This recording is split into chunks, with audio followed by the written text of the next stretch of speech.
Welcome back to Behind the Mic. In this episode, Jason Ells discusses the culture at Custom Concrete, the legacy of its founder Joe Carr, and the importance of continually evolving and contributing back to the industry.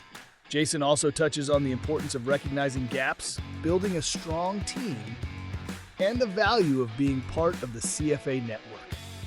Don't hesitate to tune into this episode with CFA's chairman of the board. Here's your host, Jim Beatty.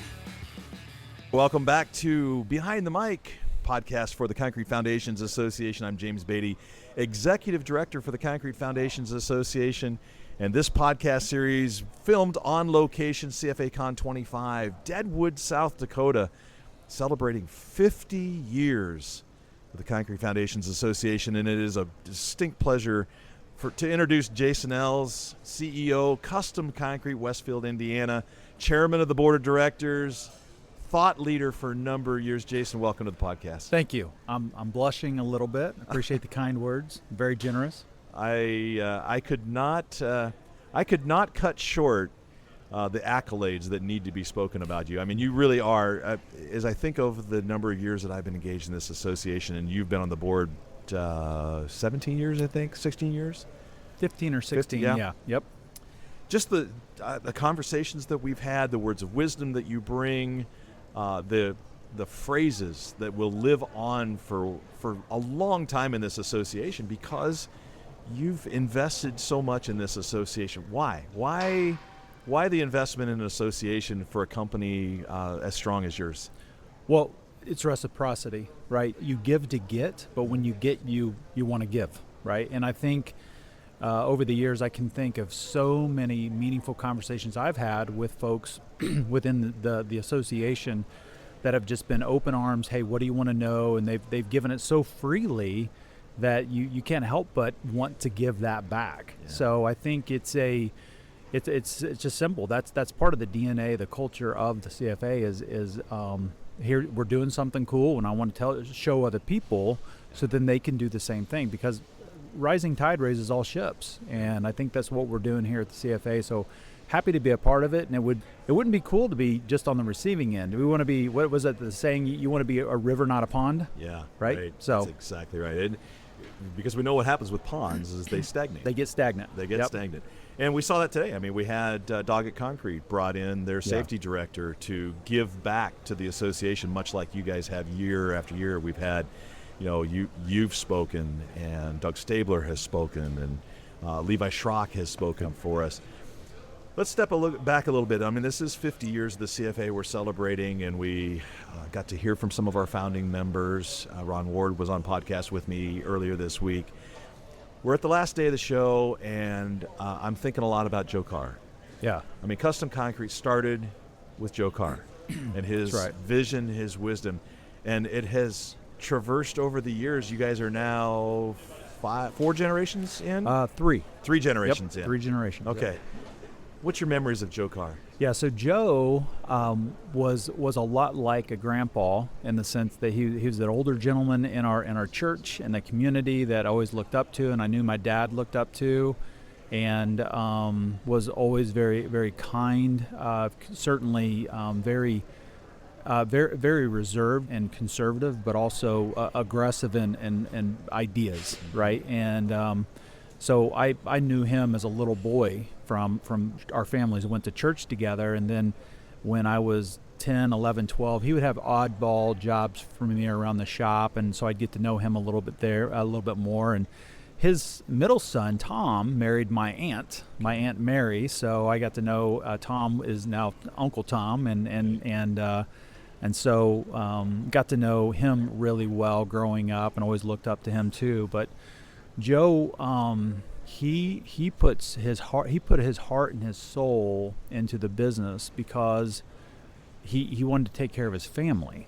I mean, it really comes down to he wanted to take care of his family, and then that family turned into families, like the family of his families, but also the families of the families within the organization. So it is a family-owned and operated family company. And it starts with just the spirit of we're going to keep we're going to provide for our families. Yeah, so. What a beautiful legacy. And So I want to jump forward now because Custom Concrete just received the contract of the year from the CFA this year, long overdue. And one of the reasons why it's so long overdue is we've kind of had this policy of not awarding and rewarding the leaders that have to vote on how awards are given out. And I really respect that. But Yeah. I mean, Custom Concrete has contributed for so long, but in this sense of family, Joe Carr wanting to create a company to do for his family, and that's grown into families supporting families, you are the epitome of a family-focused company for your employees. And I'm thinking of things like your efforts to bring financial growth to your company. Speak a little bit about why the integrity of your support of your employees and their families is so important. Okay, so if you want to go back, if you want to be the best, you have to have the best people. Yeah. You have to have the best equipment and the best people and the best processes, right? And in order to have the best people, it's so much more than just a transactional relationship. You know, you do work, we'll give you money. You can get pretty far with that. But I think what we've discovered is when you can tap into discretionary effort, that ability to get a little bit more than just the baseline out of people. They're not just bringing the effort, but they're bringing ideas, and they're bringing commitment, they're bringing loyalty to the table. And you don't do that by just simply having a good compensation culture. I think that's the floor, not the ceiling. So it really comes back to if you take care of your people, they take care of your customer, and then they take care of your customer, then the customers keep coming back. So it's that cycle. So it is philanthropic in the sense that we really love our people and we want to take care of them, but also it's pragmatic that if you take care of your people, you can grow a business and you can have people that stick around for a long time. Right. So I don't know if that answers your question. No, it really does. And it also then does for the legacy by rolling it forward as vision, and you create this name, you create this culture, and I know that Custom Concrete is so culture relevant. Mm-hmm. You know, it exudes. I'm thinking of the times I've walked through your building with Rocky Jeans, and Yeah. I mean, here's a guy that culture is everything for him, and I saw him get blown away by the culture forward mindset of Custom Concrete, connecting today to the past in the present, and as that future vision is so important for you guys. Culture evolves though too. How do you stay relevant? How do you stay on top of an evolving culture so that it always matters? It's always present. Yeah, a culture has to be dynamic, because if it's not dynamic, it's stagnant and that it dies, right? And I think you have to recognize when you're hiring people, you're not hiring for culture fit, you're hiring for culture add. So when you bring somebody onto your team, how are they adding to your culture? Because they will. It's either going to be a distraction or an addition to where you're wanting to go. So I think being mindful of the folks that you're hiring and the qualities that they're bringing into the company is one. I think two is listening to society's changing. Our subcultures and our cultures are changing around us, and how are we bringing those into the company in a relevant way without abandoning the things that made us great? Right. How do we evolve into how we'll be great into the future? So I think it's being mindful in those ways, and just that old adage: you can't read the label from inside the jar. I love that one. We've used that multiple times this week. And if you can't look outside of what you know of something or what you can see in it, so you have to ask. I think you have to ask your employees. You have to ask people who don't work for you, hey, what do you see as valuable? What's meaningful? How can because what I think is important to our people is probably close, but it's not going to be spot on, because I can't be all of our different employees. So you have to ask them what's important to you. So I think it's a combination of those things. Does that answer the question? Yeah, absolutely. So now I've got two directions I want to go with that. So let's go back. Let's stay right there for just a minute. In order to determine who's a good fit and how that employee, that hire, is going to be a good fit, and I know this about you guys, you're also very aware of your weaknesses, your gaps. How do you identify, what do you guys use process-wise and mindset-wise to to really realize and expose yourself to your gaps in such a way that you're looking for the specific fit to fill those gaps? Yeah, well, I think first is they say halfway to the solution is knowing the problem. So I think it's knowing the gaps, knowing that we need somebody on our team that has these competencies or these skill sets, right? So then building out that success profile or job description with those competencies clearly defined, and then that's what you search for. So we need a blank with these skills or competencies. But it can't stop there. You need someone who can assess for those competencies, but then you need somebody else besides that person that can look at the culture. How are they going to add to the culture? Are they going to bring value and the positive things, or are they going to bring negative things to the culture? Because quite frankly, if they can bring the competencies, but they're going to hurt our culture, I'm not interested. Yeah. So to me, there's a kind of a comparison field there, an employee as a cog in the mechanics, in the machinery of the company, versus an employee as the chemistry, a chemical component, that is really the DNA. Yeah. Right? And you guys are very DNA minded and looking for what makes that right fit so that the company continues to grow stronger through the helix of the DNA. Yeah. It's a good way of looking at it. Yeah, I love that. Okay, so now the other thing that jumped into my mind as you were talking a bit ago is let's go back to this inside. You can't read the label from inside the jar. Yeah. And what's so important, what I know about you again, is your commitment to the network, commitment to being with others, quality-minded people that can look at you, that you can trust them to look at you, but you got to get off the island in order to be in that setting. Okay. You guys, Custom Concrete, have helped to build this association to invite contractors off their islands to be part of the mainland and to be part of that process. Why is that so important? What have you guys learned from that? Well, I mean, I guess I could say a little selfishly, the more people we get involved, the better off we're going to be as an association. Because without fail, every contractor that I've had the privilege of going to their place and seeing, it's either affirmed, like, I'm glad I'm doing it the way that I'm doing it, or they're doing something either a little bit different or radically different than we're doing it, and I can take something away from it, right? Yep. So I have to think that they would have the same benefit if they got plugged into the CFA at the same level. They're going to improve from it. But also, if we have more people involved, we have more opportunities to learn from each other. Right.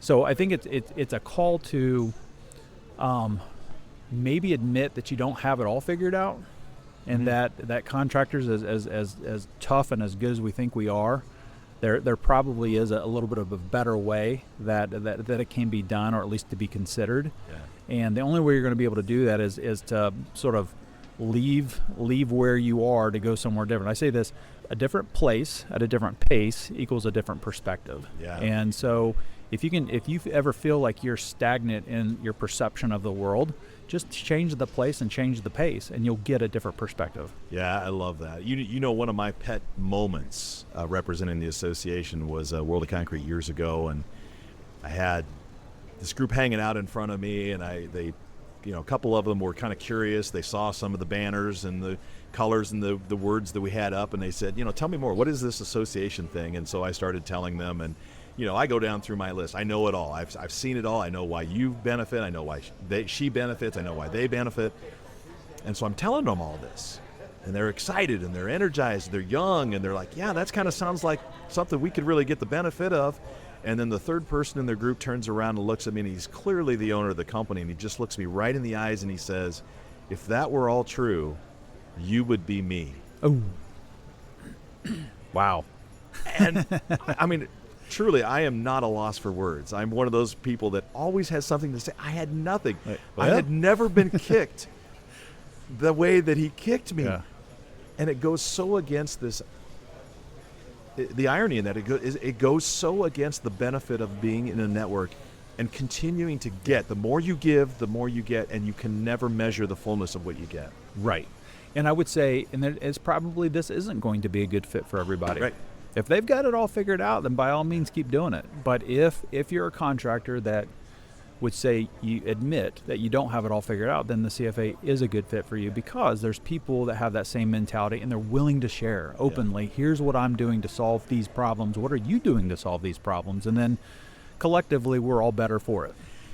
And so in reality, how that manifests itself is that the wrong fit, or if you're not the right fit, it probably means you have no interest in really understanding where your weaknesses are, opening up that lid and crawling out and risking what you might discover that will take you to the next level. Yeah, the only reason I think that would be a good member to have is they're going to pay a due. Yeah. But that's not the kind of members we want. We don't want due payers. No, we want people who get involved, because where you really get the benefit out of the CFA is not by paying a due, it's by showing up and doing the work and being a part of the association. That's where not only do you get the benefit out of it, but quite frankly, everybody else does too. Yeah. Having been a leader for a long time, gone through 10 years, you're on your 10th year of executive committee commitment as a chairman of the board. What are you most proud of that has you seen develop in your years as a leader here? Boy, we've gone through a downturn in the economy. We've gone through a pandemic. We've gone through massive supply chain issues, and I'm really proud of our ability to pivot and to figure it out along the way. I'm really proud of the way that we quickly realize that we have an issue that we need to deal with. Instead of clinging on to the past, we're willing to try something new, try something different. We've tried something different this week, and a huge risk out there. And it was a risk, but I think there's certainly reward, and there's things that we can learn from that. I'm really excited about the Golden Tie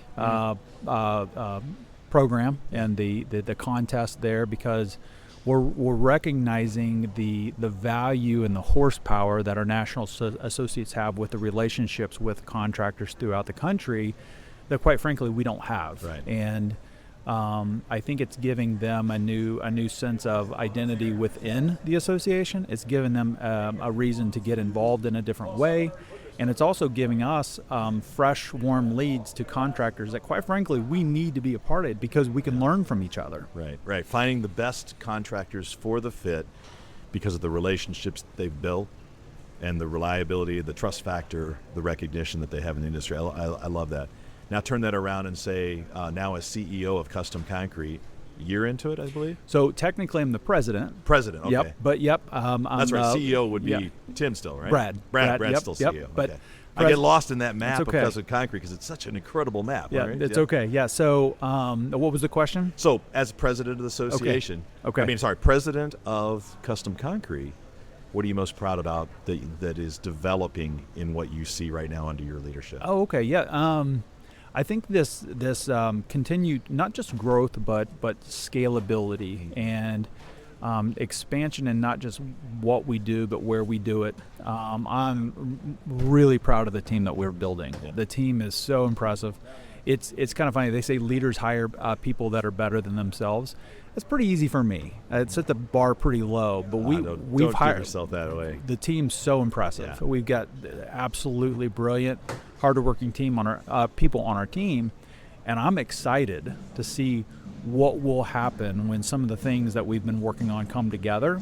And I think that we're going to be so much better for that in the next 5 to 10 years to come. Yeah. Well, I would agree with you. And maybe you heard the volume rise in the room around us. Our closing keynote is Sandy Gennaro, former drummer for Cyndi Lauper and the Monkees and many other gigs. He's doing a last-minute warm-up here as we close out our show. Jason, thank you for some time. I'm always very grateful for the time that you spend with me because you give of yourself so freely. Well, I appreciate that. So I look forward to all that is yet to come in your career, and really vision what the next 50 years of the CFA is going to look like is going to be launched largely because of what you've given to the association. Well, thanks. Well, can I turn it around and say I appreciate you.